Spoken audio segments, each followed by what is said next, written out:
shop dito Nga, sa dito taas. sila. Sa natin. Hindi, pa yan, nakataas eh. Nakataas yung...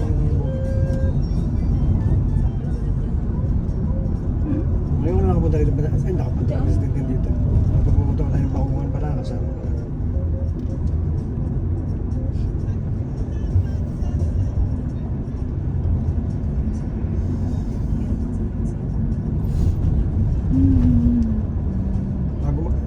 Hindi ka nagpaplano magpunta ng El Nido, ma'am? Ha?